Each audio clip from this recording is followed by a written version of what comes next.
करते हैं हमारे प्रतिभावान छात्रों को डिस्ट्रीब्यूट करें।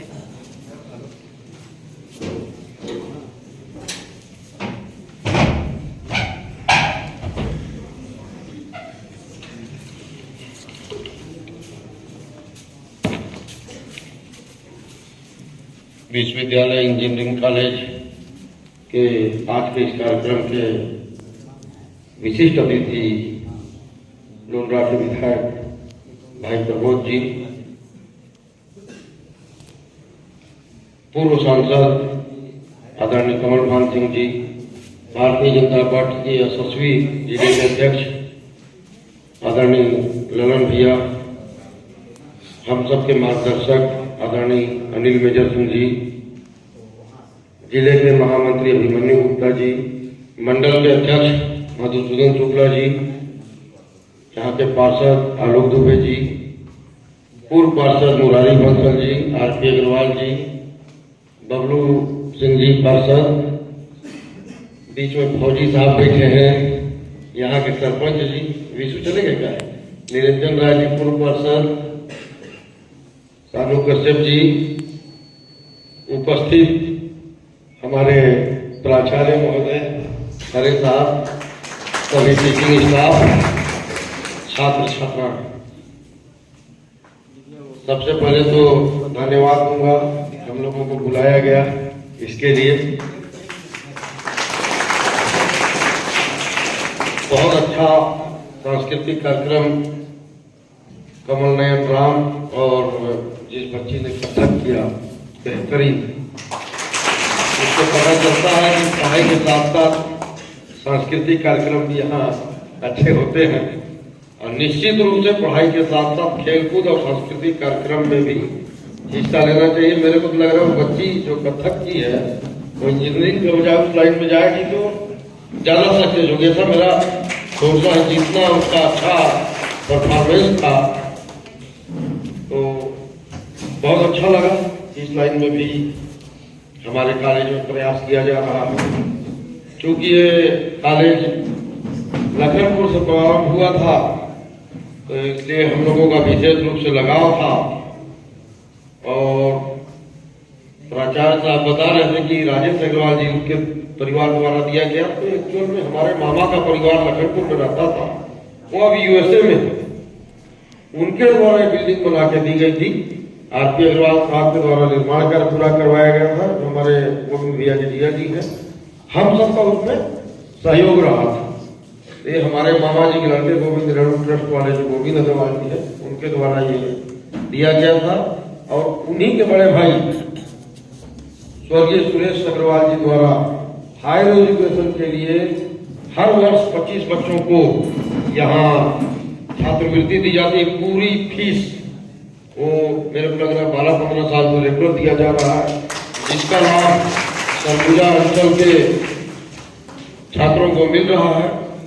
मैं इस अवसर पर हमारे मामा जी के उन लड़कों को जो अमेरिका में रहते हुए भी अपनी जन्मभूमि वो नहीं भूले हैं और यहाँ वहाँ बैठे हुए भी सेवा प्रदान कर रहे हैं, उनको भी प्रणाम कर रहा हूँ और याद कर रहा हूँ।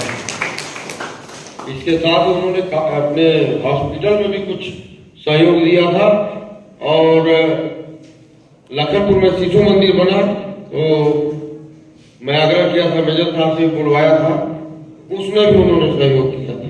तो हमेशा उनका लगाव सरगुजा में रहता है, तो उनको याद करना निश्चित रूप से आवश्यक है। अभी खरे साहब, अभी मुख्यमंत्री जी कार्यक्रम से 2 दिन पहले खरे साहब बोले सीआईटी की मांग के लिए संजोग से मुख्यमंत्री जी और उप मुख्यमंत्री जो तकनीकी शिक्षा मंत्री जी आए हुए थे तो उनके हाथों में दिए, चर्चा भी किया मैं। उप मुख्यमंत्री जी बोले जो तकनीकी शिक्षा मंत्री विजय शर्मा जी कि हम इसको इस साल कराते हैं, क्योंकि हम ही ने बनाया, हम ही संभालेंगे। तो भारतीय जनता पार्टी के द्वारा बनाया गया है और फिर भारतीय जनता पार्टी की सरकार है, इसको संभालने में हम जितना कर सकेंगे निश्चित रूप से संभालेंगे। कुछ और मांगे आई है, पहले मैं उसके बारे में चर्चा कर दूं। खरे साहब के द्वारा एक मांग दी गई है बाउंड्री वॉल के निर्माण के लिए, जो सीओ जिला पंचायत कैंपा फंड से करवा सकते हैं। मैं आज ही उनको अपनी तरफ से अनुशंसा पत्र भेजूंगा और कोशिश करूंगा कि उसकी स्वीकृति अभी मिल जाए। स्टेडियम का निर्माण हो चुका है, वो किसके लिए हुआ? अच्छा, हम लोग कोशिश करेंगे कि वो इंजीनियरिंग कॉलेज को मिल जाए, आम पब्लिक के साथ साथ इंजीनियरिंग कॉलेज को मिल जाए। हमारे विधायक जी भी साथ में, पूर्व सांसद जी हैं, मेजर साहब हैं, जिलाध्यक्ष जी, सबका प्रयास रहेगा तो उससे इंजीनियरिंग कॉलेज को मिल जाएगा स्टेडियम। छात्राओं की फीस का जो मामला है, इसके लिए हम शासन के पास जरूर आवेदन करेंगे कि भाई और अन्य महाविद्यालय में माफ की जाती तो यहां भी निश्चित रूप से माफ की जाए। 100 सीटर बालिका छात्रावास का भी एक मांग आया है, बहुत अच्छे समय पर आया है। 1-2 दिन में बजट के लिए प्रस्ताव जाना है। आज ही पीडब्ल्यूडी के इंजीनियर इसके बारे में बोलेंगे और कोशिश करेंगे सब जन मिलकर कि इसकी भी स्वीकृति इसी वर्ष हो जाए और आने वाले समय में जल्दी से बनकर तैयार हो जाए। पक्की सड़क का जो मांग है, ये मेरे को लग रहा है इस सीजन में पक्के हर हालत में हो जाएगा।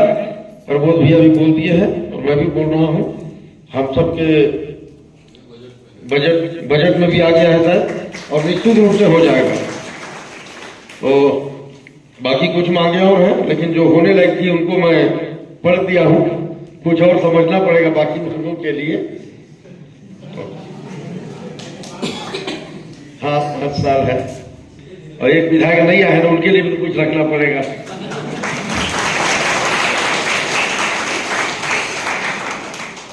शिक्षा की आवश्यकता के लिए हमारे मेजर साहब भी और प्रबोध भैया बहुत कुछ बता दिए हैं। और सबसे बड़ी बात, बाकी लोग बोले कि भाई इंजीनियर कलेक्टर भी बन सकता है, लेकिन प्रबोध दादा उदाहरण है कि एमएलए भी बन सकते हैं। इसलिए इंजीनियरिंग की पढ़ाई तो बहुत अच्छे से कीजिए, कुछ भी बन सकते हैं इसके बाद, लेकिन पढ़ाई के साथ साथ खेलकूद और सांस्कृतिक कार्यक्रमों में भी ध्यान दीजिए। और एक आग्रह करूंगा, हालांकि मोबाइल बहुत जरूरी चीज, मैं हर जगह बोलता हूं, लेकिन फिर भी राह चलते उसका उपयोग मत कीजिए। मैं बहुत देख रहा हूं छात्रों को, छात्राओं को राह चलते मोबाइल लगाए रहते हैं, बतियाते चलते हैं, दुर्घटना उससे बहुत हो रही। खासकर मोटरसाइकिल चलाते वक्त जो मोबाइल का उपयोग कर रहे हैं, उससे घटना बहुत हो रही है। अपन को लगता है कि मैं तो 20 साल से मोटरसाइकिल चला रहा हूं, मेरे साथ नहीं हुआ है, लेकिन हर व्यक्ति के जीवन में घटना एक ही बार होती है। तो कम से कम मैं ये आग्रह करूंगा कि मोबाइल का उपयोग पढ़ाई के लिए कीजिए और एक निश्चित समय में कीजिए। और खासकर राह चलते समय, चाहे पैदल भी चल रहे हैं, गाड़ी में भी चल रहे हैं, तो मोबाइल का उपयोग न करें। सुरक्षा की दृष्टि से भी और सभी दृष्टि से वो उचित नहीं लगता। मेरे हिसाब से दूसरे को देखने में भी खराब लगता है। जो आम देखने वालों को लगता है कि बच्चे मतलब बतियाते चलते, थोड़ा अच्छा भी नहीं लगता है। और आप घर में भी जाकर स्टडी के समय में उसका उपयोग कर सकते हैं। तो ये मेरा एक आग्रह है बच्चों से कि मोबाइल का उपयोग कम से कम सड़क में न करें, और कम से कम करें।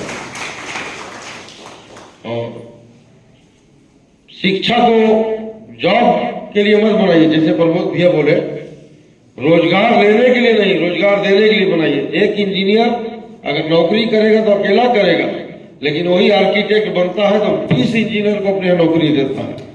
तो आप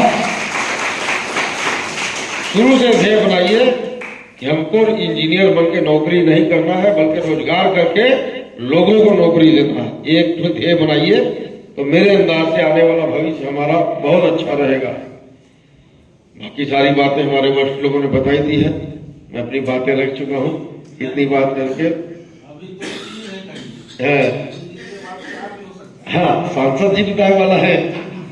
अभी दो महीने बाद अभी हमारे सांसद का स्थान रिक्त भी है। वैसे भी आम चुनाव में निश्चित रूप से भारतीय जनता पार्टी का ही सांसद बनेगा, तो एक हमारी शक्ति और बढ़ेगी। एक आग्रह विशेष रूप से विषय से हटकर है, यहाँ बोलना चाहिए कि नहीं, 500 वर्षों की बाद हमारे रामलला 22 तारीख को अपने मंदिर में विराजमान हो रहे हैं प्रधानमंत्री नरेंद्र मोदी जी के कर कमलों से।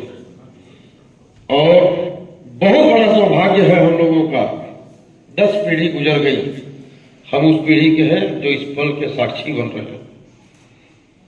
एक तो प्रधानमंत्री जी ने निवेदन किया कि अपने आसपास गांव में आप यहाँ पढ़ाई करें, हॉस्टल में रह रहे तो यहीं आसपास के कोई भी धार्मिक स्थान हो उसकी साफ सफाई करें और 22 तारीख को बड़ी दीपावली टाइप में दीपावली मनाएं, दीप जलाएं, आतिशबाजी करें। ये मेरा एक आग्रह है कि हमारे आराध्य प्रभु राम 500 वर्षों बाद अपने पुनः मंदिर में स्थापित हो रहे हैं, तो अब इसको जितने हर्षोल्लास के साथ मनाएंगे बहुत अच्छा लगेगा। धन्यवाद। जय भारत, जय हिंद।